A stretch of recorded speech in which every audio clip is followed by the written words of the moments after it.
Bonjour à tous et bienvenue à Catch Club. On se retrouve pour les résultats de Raw du 15 juillet 2024 et hier soir on a Dum Dum qui a tenté de s'excuser auprès de Mami. On a Drew McIntyre qui était de retour de suspension et on a eu une nouvelle intervention des Wyatt Six avec la formation d'un nouveau clan. Donc c'est parti, le show démarre avec Mami qui fait son entrée, elle monte sur le ring et elle nous dit qu'aujourd'hui ça fait exactement 3 mois qu'elle n'était plus sur le ring et elle nous rappelle que c'est à cause de Liv Morgan. Et Mami nous dit également qu'actuellement Liv Morgan se promène avec quelque chose qui ne lui appartient pas. Et Mami ne parle pas de Dominic Mysterio, elle parle bien entendu de son titre qu'elle n'a jamais perdu. Donc Mami veut se battre, elle veut briser Liv Morgan en 1000 morceaux, elle lui demande de faire son entrée, mais à la place, c'est Dum Dum qui fait son entrée avec une rose. Il est là pour s'excuser auprès de Rhea Ripley, mais Rhea Ripley ne veut pas l'écouter.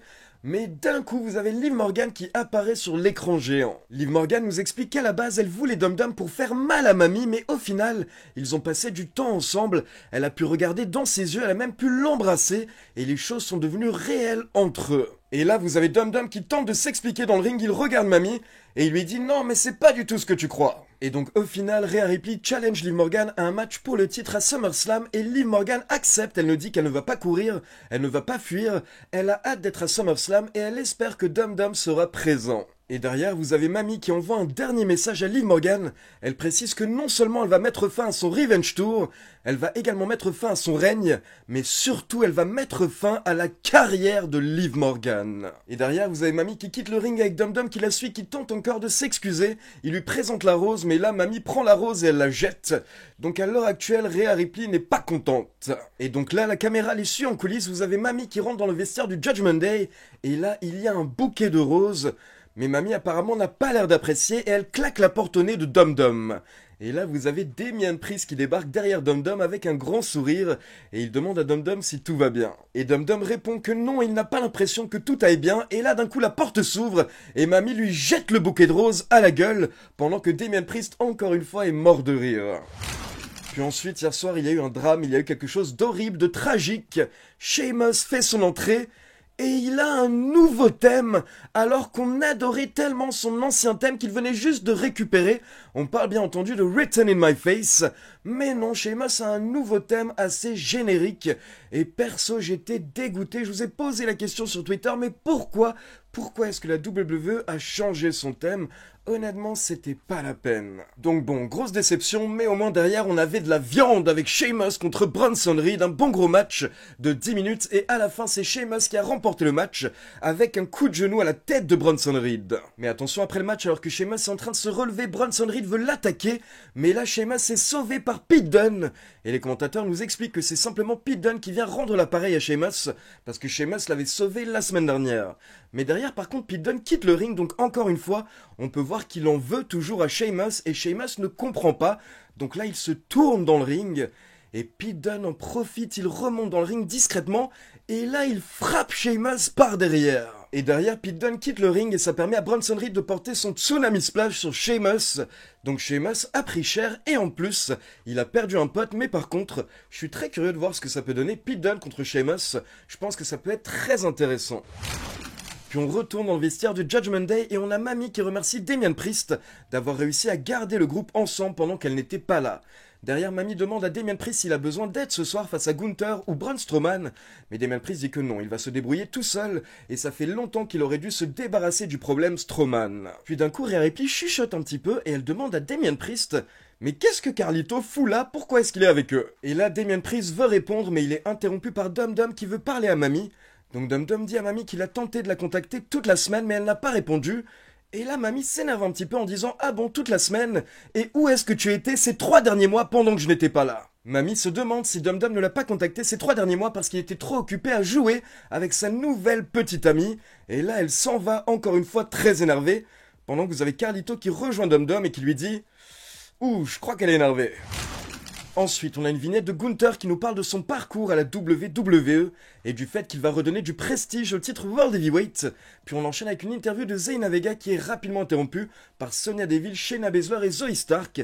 Et donc justement, ça nous mène à un match entre Zelina Vega et Sonya Deville. Et Zelina Vega réussit à porter le 619 assez rapidement lors du match, donc elle allait potentiellement gagner.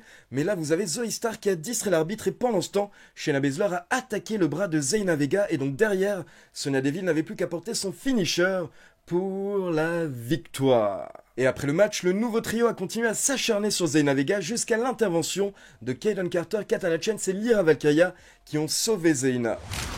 Puis on retourne en coulisses et on retrouve Dum Dum avec Damien Priest. Et Dum Dum demande à Damien Priest pourquoi est-ce qu'il ne l'a pas prévenu la semaine dernière par rapport à Mami.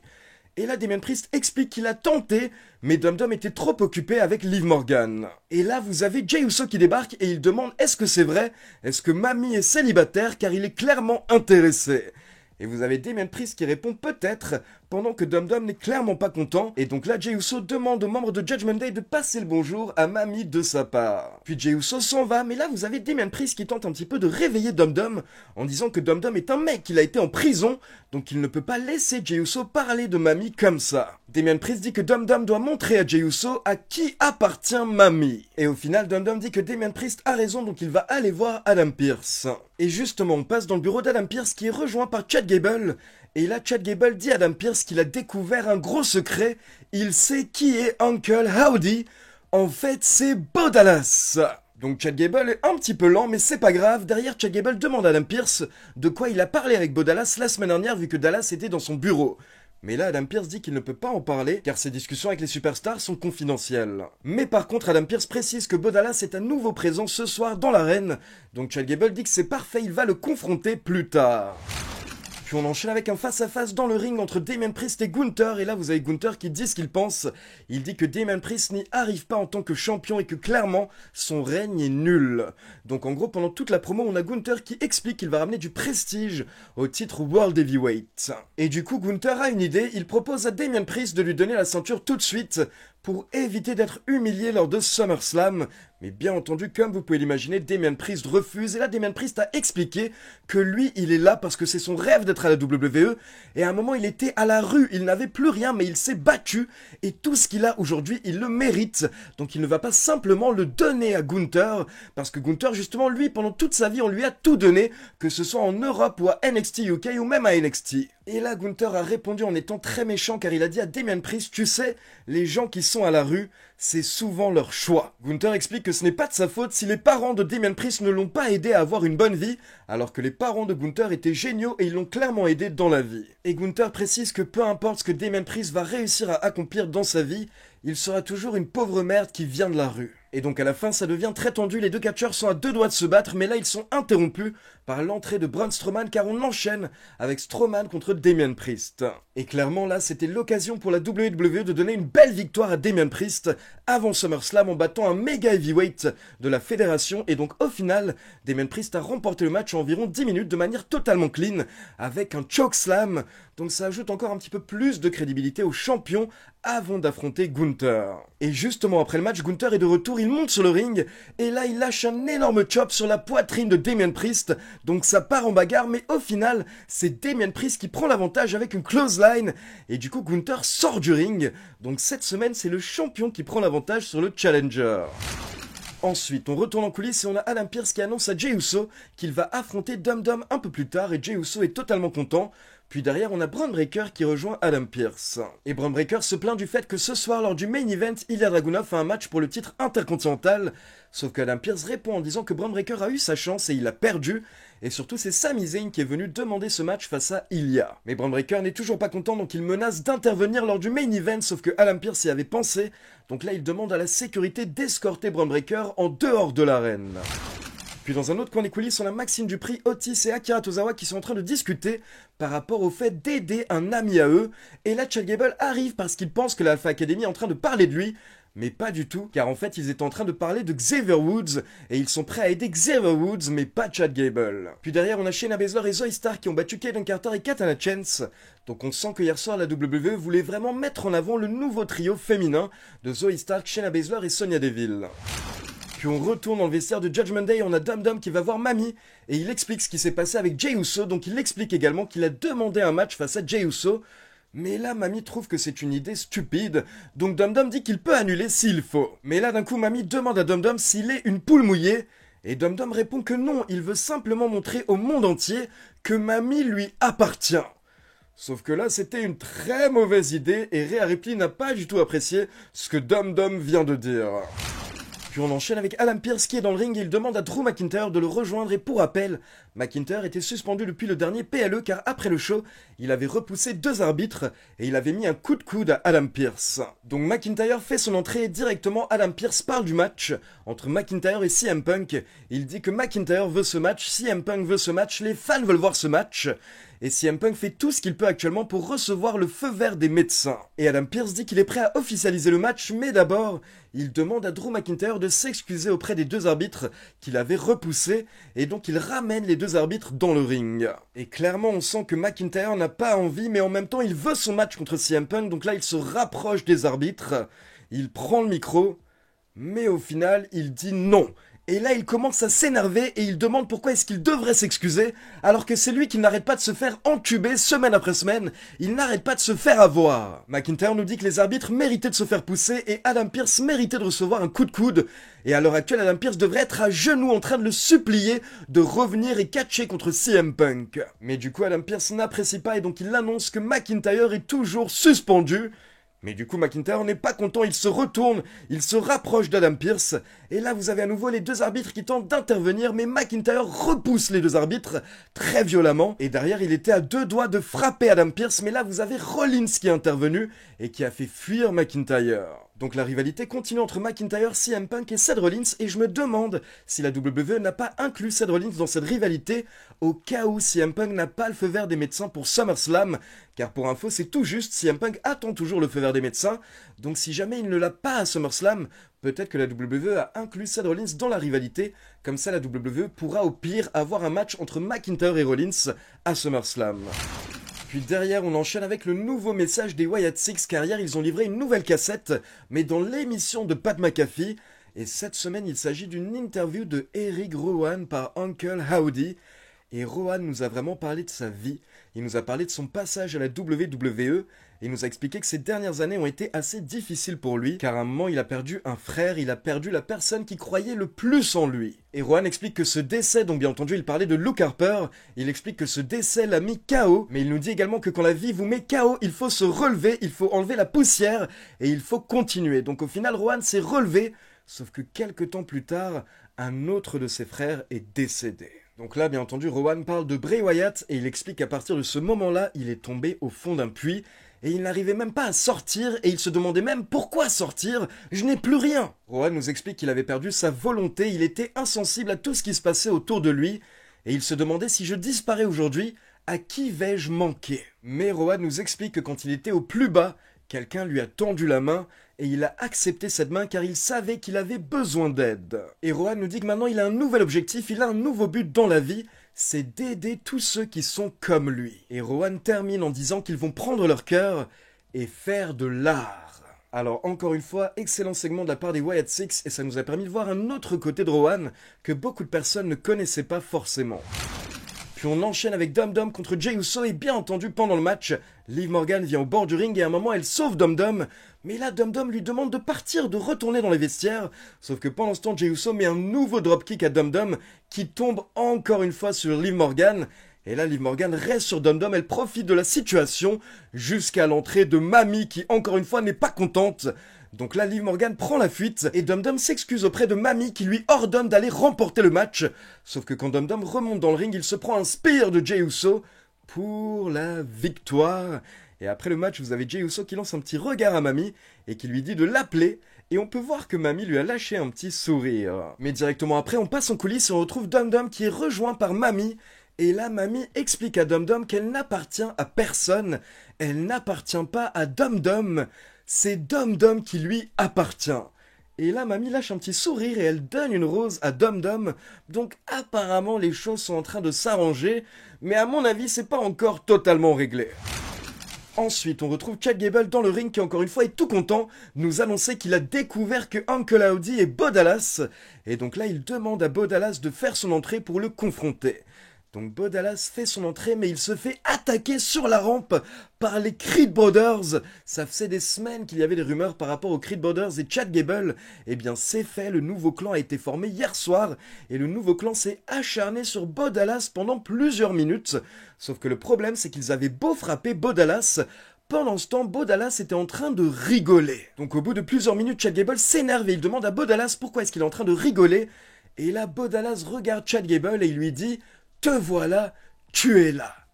Et là, les lumières s'éteignent et vous avez le reste des Wyatt Six qui font leur entrée. Ils viennent vers le ring, ce qui fait qu'au final, Chad Gable et les Creed Brothers prennent la fuite. Et donc à la fin du segment, on a tous les Wyatt Six autour de Bo Dallas. Et donc on passe au main event avec Sami Zayn qui défend le titre intercontinental face à Ilya Dragunov. On a eu un très bon match, sauf qu'au bout d'environ 10 minutes, les deux catcheurs sont en train de se battre à l'extérieur du ring, et là on a Bron Breakker qui est toujours là, alors qu'il était censé avoir quitté l'arène. Bron Breakker est toujours là, il débarque et il commence à courir autour du ring pour porter un spear à Ilya Dragunov.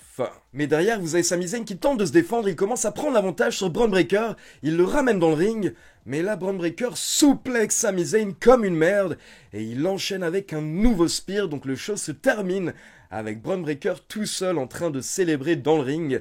J'ai adoré cette image. Allez, on enchaîne avec la vie de Pierre, puis on passera à ma conclusion. Liv Morgan m'insupporte de plus en plus, je n'y peux rien, j'ai les frissons rien qu'à la voir à l'écran. Par contre, je suis super content que Mamie soit enfin de retour, elle m'a manqué. Même si j'ai trouvé un petit peu ridicule le fait qu'elle fasse sa grosse boudeuse caca boudin avec Dominic Mysterio au début du show. Mais bon, elle challenge Liv Morgan pour un match pour le titre qu'elle n'a jamais perdu à SummerSlam, j'ai hâte qu'elle reprenne son titre. En tout cas, à la fin du show, après que Liv Morgan ait encore fui Rhea Ripley, elle a dit à Dominic Mysterio qu'il lui appartenait. Quelle chance il a, mais comment tu fais, Dom Dom? Dis-nous ton secret. Sheamus fait son entrée sur le ring et qu'est-ce qui se passe? Je dois mal entendre? Je reconnais pas Return in My Face, le thème iconique de Sheamus qu'il a repris il y a à peine quelques mois. Qu'est-ce qui se passe? Ah bah non, j'entends bien, pas de problème, ils ont bien rechangé le thème de Sheamus. Sans déconner, qu'est-ce que c'est que ce thème de farfadé malicieux complètement flingué que je peux trouver sur YouTube en tapant Irish Music Free Copyright? Vous êtes sérieux? Alors admettons que la WWE ait perdu les droits de Return in My Face. Ça peut arriver même si je trouve ça hallucinant avec tout le pognon qu'ils ont, mais à la limite remettez-lui son ancien thème, celui qu'il avait juste avant de revenir. Il était pas ouf, mais on avait commencé à s'y habituer. Qu'est-ce que c'est que cette merde? Le clan de Shayna Baszler, Zoe Stark et Sonya Deville me hype tellement, elles ont tellement un côté badass, c'est extraordinaire. Shayna se met à recasser des bras et j'adore ça. Vas-y Shayna, casse-moi les bras de toute cette jobbeuse inintéressante et sans charisme, oui! Défoule-toi après tout le booking de merde que t'as subi ces 3 dernières années. Les segments de la Wyatt Six, c'est un 10 sur 10. Dans un premier temps, la VHS de Rowan, ça m'a mis la larme à l'œil. Le voir nous dire qu'il a tout perdu et qu'il ne lui reste que Bo Dallas et sa nouvelle famille, ça m'a brisé le cœur. Et après, ce qui s'est passé dans le ring avec Bo Dallas, les Creed Brothers et Chad Gable, c'était extraordinaire. Je vois Bray Wyatt dans le corps de son frère, c'est tout lui. En tant que fan à vie de Bray Wyatt, ça m'a fait verser ma petite larme également. Je suis reconnaissant envers la WWE et envers Bo Dallas pour cet hommage, merci beaucoup. Et enfin, on revoit les autres membres des Wyatt Six arriver dans le ring. Et ils n'ont même pas besoin d'être impliqués physiquement, ils sont tellement menaçants qu'ils font directement fuir leurs adversaires en arrivant, c'était parfait.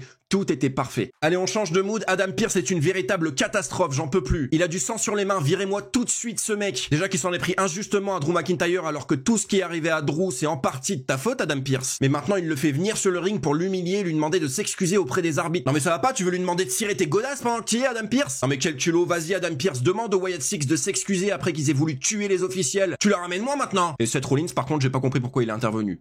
Est-ce qu'il a voulu sauver Adam Pearce? Pourquoi il s'en prend à Drew McIntyre? Je sais pas. Bref, je vais lancer le hashtag Fire Adam Pearce. Parce que si encore il n'y avait que Drew McIntyre. Mais non, on en parle également de Bron Breakker. Bron Breakker qui vient, qui fout le bordel chaque semaine dans tous les matchs. Et tu le crois quand il te dit oui, je m'en vais Adam Pearce, y a pas de problème.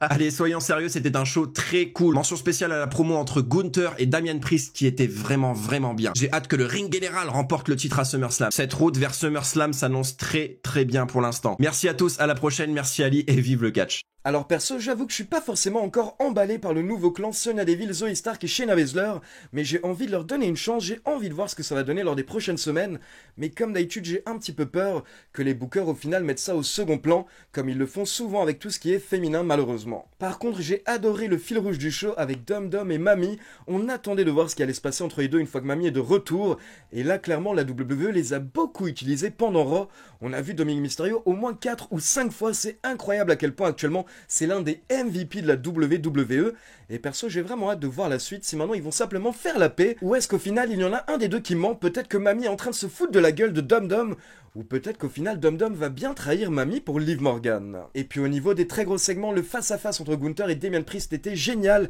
et ça fait plaisir de voir Damian Priest encore une fois qui est vraiment un gros main eventer de la WWE dorénavant, et il est vraiment crédible quand il se retrouve en face de McIntyre ou de Gunther ou de Rollins.